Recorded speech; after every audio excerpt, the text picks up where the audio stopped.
All right, here, folks.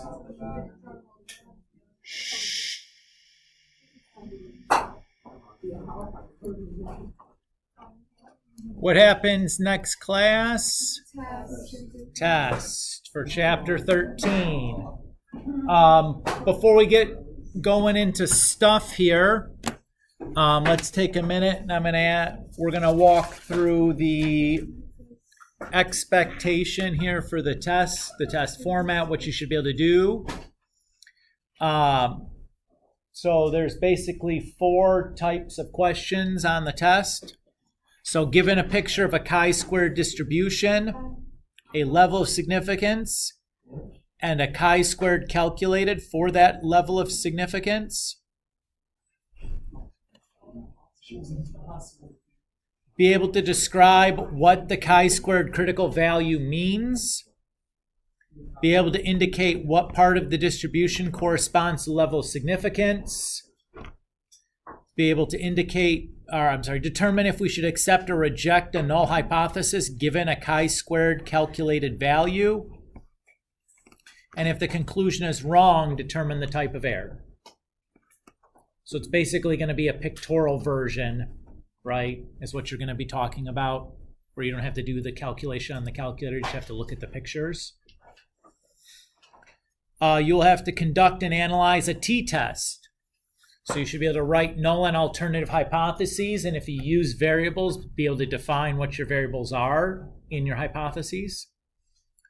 So like mu0 and mu1, for example. That's embarrassing. Use your calculator to find the critical number and p-value.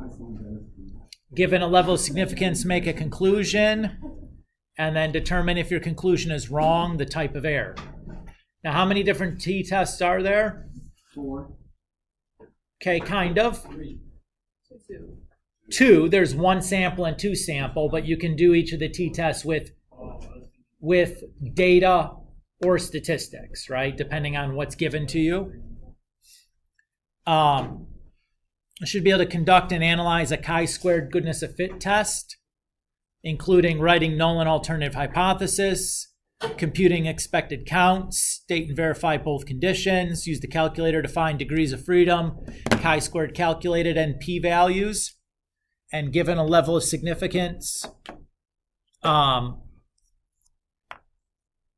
or chi-squared critical value, make a conclusion.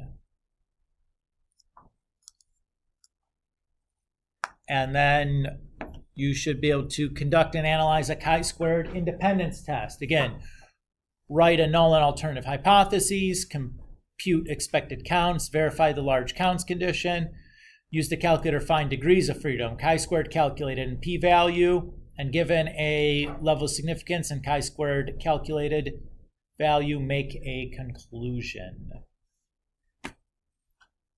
Everybody okay with the format? All right. Today we're going to do a little bit of practice for this, because what's going to be the hardest part of this test?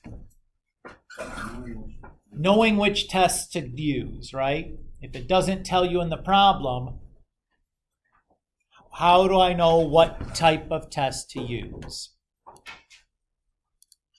So I'm going to just grab some problems from the review. We're not going to work through all the detail on all of these, but I just want to use them as a jumping off point to talk about like figuring out what you would do. Okay?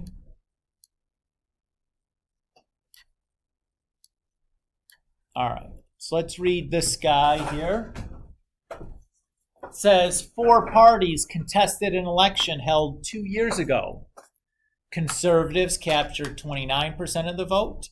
Liberals captured 41% of the vote, while the Greens and extreme right parties split the rest among themselves equally. A survey of 1,500 voters this year yields the following 410 conservatives, 590 liberals, 270 greens, and 230 extreme right. Has the voter support changed since the elections? Test at a 10% level of significance. So the first order of business here is going to be figuring out what type of test we are doing. What type of test are we doing? What type of chi-squared? Goodness of fit is correct. Now, Marin, would you mind telling us how you came up with that? Because there's like a known distribution from the election 2 years ago, and then if you're trying to see if it changed or not, you're basically trying to see if it's a good fit for the test distribution. Perfect. That sounds great. Did everybody understand how she was able to tell? So she said there was a known distribution from 2 years ago. That was the percentages given. And we're looking to see if our new data matches the old data. That is classic presentation for goodness of fit. How would you write our hypotheses here? How do we write a null hypothesis for goodness of fit, David?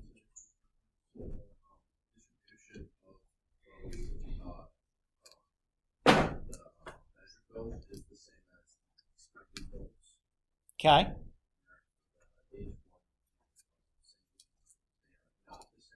Good. Yep. So the other way you could, that's perfectly fine. The other way you can say that is that voter support has not changed as the null, and that it has changed as the alternative.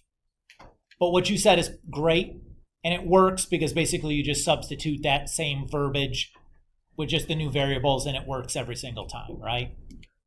The null is always that we fit the known distribution. The alternative is that we do not fit it. Now we should include the specifics of the situation when we write those statements, as you did. Okay. How are we going to calculate the expected counts for this?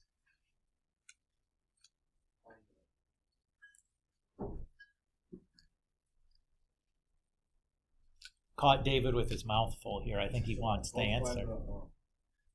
Each of the percentages by Perfect, yeah. So if we assume that the distribution stayed the same, 41% of that 1,500 voters should have said that they were liberals, and 29% should have said they were conservative. So like I just do 0.41 times 1,500, and then 0.29 times 1,500, and so on and so forth. How do I know the percentages for the greens and rights? Because they didn't give me those numbers.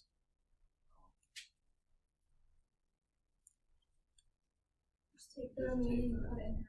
Yeah, so you do 100 minus 29 minus 41. That gives us 30, and you divide that in half for each, so 15% for each of them. Everybody's good? And then the p-value that should come out of your calculator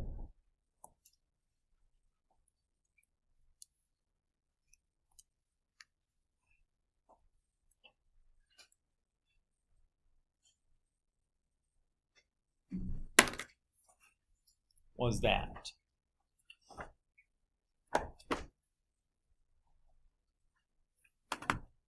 Should we do another?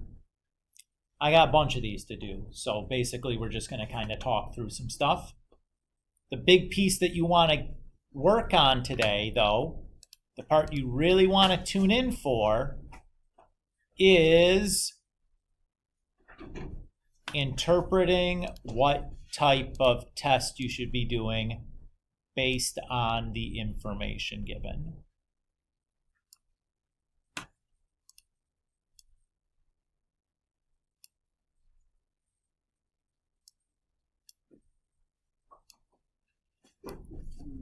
Again, real hard to get a lot of points on a question if you just start doing the wrong type of test, right? You're going to write the hypotheses wrong. You're going to get the wrong outputs for the P. It's going to be a big mess. You know what I mean? Next example, it has been estimated that employee absenteeism costs U.S. companies more than $100 billion per year. To understand the trend of absenteeism among its employees, a large corporation recorded the weekdays during which individuals in a random sample of 724 absentees were away over the past 6 months, as shown in the table. Do these data suggest that absenteeism is higher on some days of the week than the others? Test at a 10% level of significance. So take a moment, just kind of read through that again on your own. Try to make a decision about what type of test we should be doing. 1 sample T, 2 sample T, goodness of fit, independence. Those are the 4 options.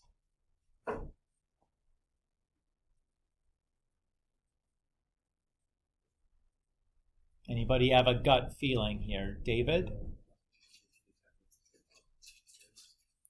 So it's not an independence. And the reason I can tell it's not an independence is it's not got 2 variables to it, right? A chi-squared test for independence is always going to have 2 variables. Here we just have day of the week as our only variable, right? So that's going to automatically narrow it down to 2 possibilities if there's only 1 variable, right? That variable being day of the week, right? So they could have a 1 sample t-test or a goodness of fit test. Is this a 1 sample t-test? Yeah. No. How many samples are here? 5. Because we have, is everybody okay with that? This is another goodness of fit test. I think this was the trickiest one that we're going to look at in interpreting how it was a goodness of fit test. What is the known standard you're testing against?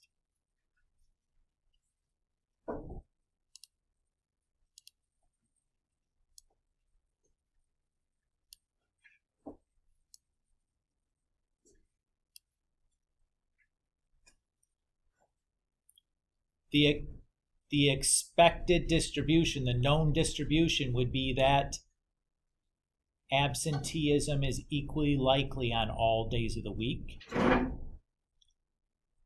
So what is the distribution then for absenteeism on Monday?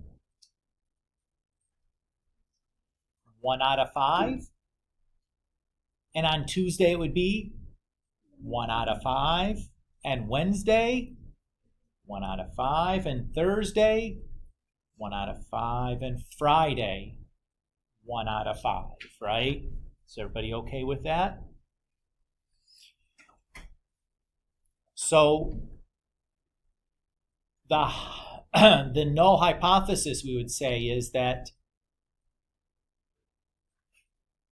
absenteeism does not depend on the day of the week, or that current absenteeism is a good fit to the known distribution of equally likely absenteeism. And the alternative is that absenteeism does, is higher on some days than the others, right? Now, in practice, would you assume, which one would you assume? Would you expect it to be random, or would you expect some days it's more likely to be absent than others? What days of the week are probably the most likely to be absent? Mondays and Fridays, because you want to build a long weekend out of it, right? More seems reasonable. Okay.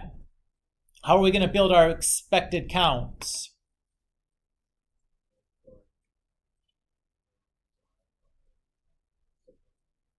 Good. 724 times 1/5.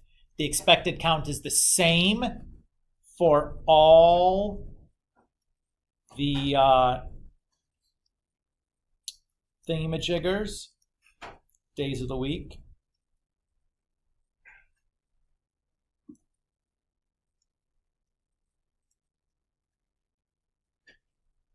And if we run through our chi-squared test, I believe the answer in the back of the book for this problem is wrong, which should come as no surprise to anybody that's been paying attention to the back of the book.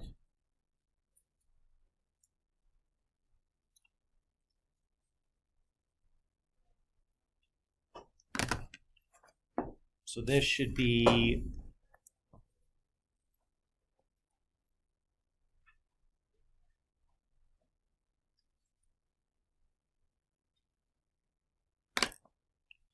that's what I got when I did this. The back of the book says it's 0.0230, and that ain't right.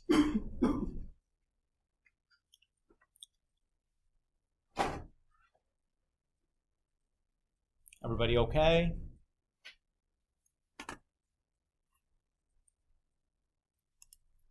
Let's do another. I'm just kind of talking through stuff, right?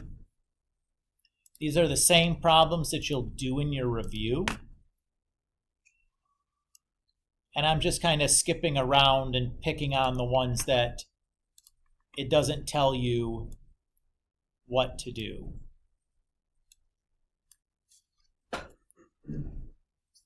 As I think these are the most challenging types. Many restaurants use a device that allows credit card users to pay with their credit card at the table. The device also allows users to specify an amount for a tip. In an experiment to see how it works, a random sample of credit card users was drawn. Some paid with the device and some paid in cash. The percentage left as a tip was recorded and listed below. Can we infer that users of the device leave larger tips? Test at a 10% level of significance. First question should be, what type of test? Two sample t-test is correct. How did you pick that out so quickly, David?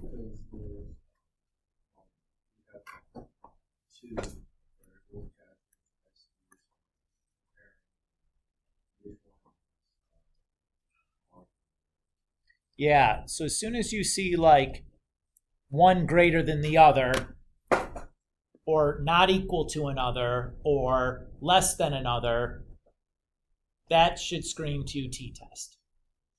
And you're right in this regard that this is a two-sample t-test because we have sampling from people paying with cash and sample from people paying with a device, right? Their method of payment is our variable. We have one category of cash payments and one category of device payments. How do I write the null and alternative hypotheses for a t-test?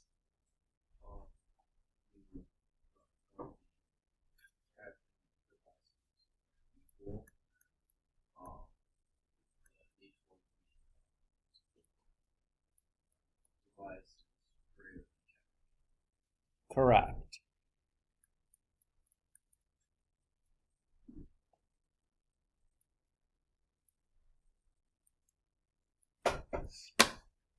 So looking at your guys' most recent quiz that I passed back, a lot of us had trouble writing the hypotheses for t-tests.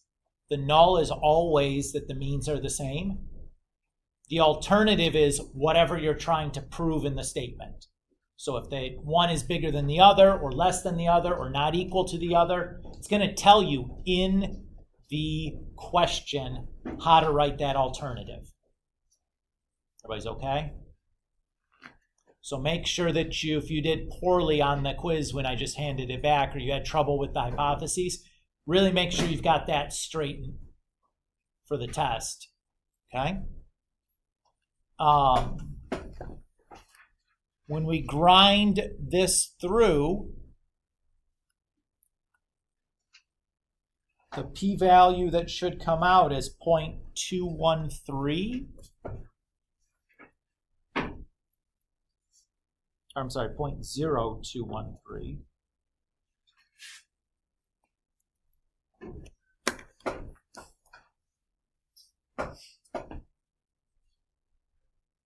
Is everybody okay?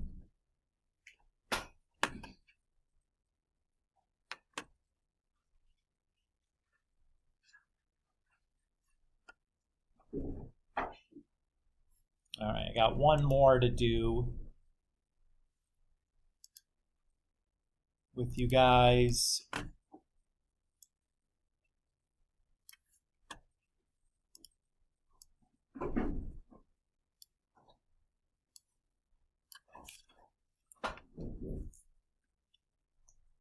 All right, so if you look at this, I don't even have to read this one to know what I'm going to be doing.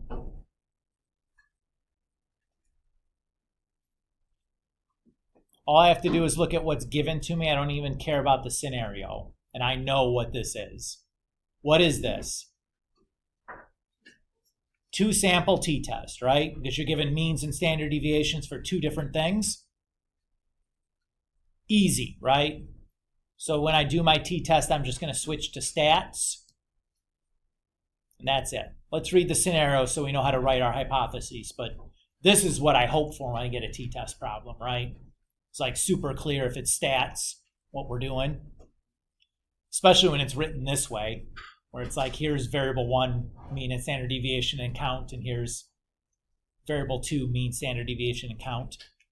It says a psychologist examined whether the content of TV shows influenced the ability of viewers to recall brand names of items featured in the commercials. Researchers randomly assigned volunteers to watch one of 2 programs, each containing the same 9 commercials. One of those programs had violent content, and the other had neutral content. After the show ended, the subjects were asked to recall the brands of products that were advertised. Results are listed below. Do these results indicate that viewer memory for commercials may differ depending on program content? Test at a 10% significance level. How would I write my null?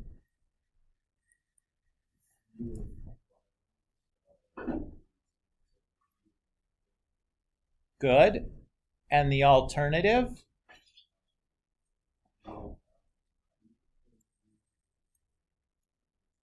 That is correct.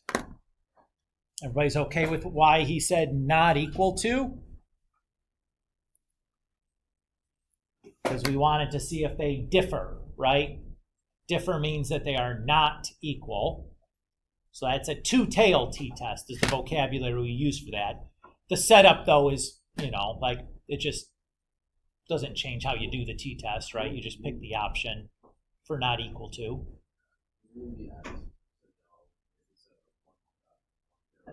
I don't think so. It wasn't in the list of things that you'd have to be able to do. But basically, it's just like if you pick drawing on the test, you just look at where the shading is, and that'll tell you left, right, or 2-tailed. So it's like super easy if you just look at the drawing, because it's where's the shading at. So how do you guys feel? Does that feel a little bit better in terms of practicing which ones to do? I feel really good about 2 of you knowing what to do. Everybody else was kind of quiet. So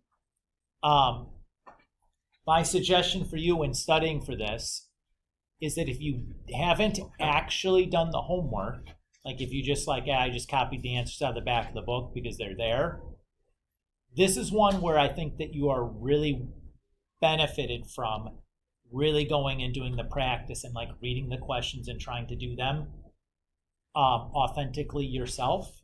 If you haven't been doing that, I think that this is one where that pays a lot of benefits just in terms of getting used to how the situations are phrased, what the verbiage looks like. That I would try to make sure I did the 3.1 and 3.2 homework, or at least do enough of it so that it's yeah, I got this. especially if you're like, yeah, I did kind of shortcut through that homework a little bit. So I don't know. You guys have other questions for me? Okay. I'm going to get out of your way and let you guys work on your review here for the remaining part of class. If you have miscellaneous questions for me, I'm happy to answer those. But I'm just going to kind of let you guys be. Okie dokes. Okay.